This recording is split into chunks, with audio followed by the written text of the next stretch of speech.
स्मार्टफोनच्या दुनियेत क्रांती आता आपल्या शहरात. पलुसकरांच्या सेवेत सज्ज विवो एक्सक्लुझिव्ह स्टोअर. आता विवोची सुपरफास्ट टी सिरीज आणि गेमिंगसाठी जबरदस्त IQ सर्व लेटेस्ट मॉडेल्स आता आपल्या पलुसमध्ये उपलब्ध. नको बजेटची चिंता, आमच्याकडे फायनान्स सुविधा. तर वाट कसली पाहताय, आजच भेट द्या. देशभूषण शीतल सावळवाडी यांचे Vivo exclusive store, Meenakshi Chitramandir जवळ, तासगाव रोड, पलूस. संपर्क 94 21 22 42 54 किंवा 91 72 57 16 27.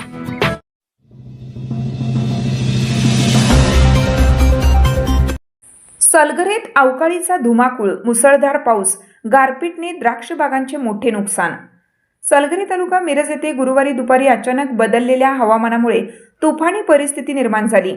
दुपारी सुमारे 3 वाजण्याच्या सुमारास वादळी वाऱ्यांनी जोर धरताच काही क्षणातच मुसळधार पावसास सुरुवात झाली आणि त्यानंतर मोठ्या आकाराच्या गारांचा अक्षरशः मारा सुरू झाला.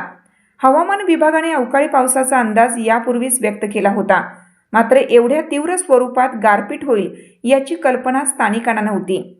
गावासह मळ्या भागात मोठ्या प्रमाणात गारांचा सडा पडल्याने संपूर्ण परिसर पांढरा फक्कड दिसू लागला आहे. सुमारे 1 ते 1.5 तास सुरू असलेल्या या मुसळधार पावसाने आणि गारपीटने जनजीवन विस्कळीत झाले.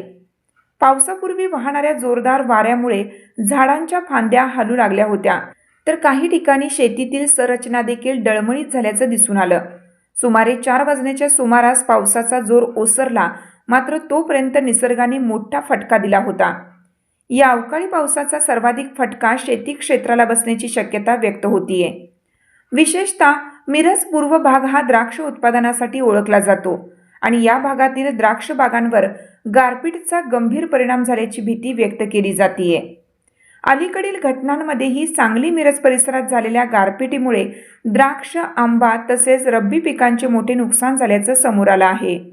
त्यामुळे सलगरी परिसरातही अशाच प्रकारचे नुकसान झाले असण्याची शक्यता अधिक आहे. गारांचा तीव्र मारा झाल्याने द्राक्षांचे घड तुटणे, पानगळ होणे तसेच फळांची गुणवत्ता घसरणे यासारखे परिणाम होऊ शकतात.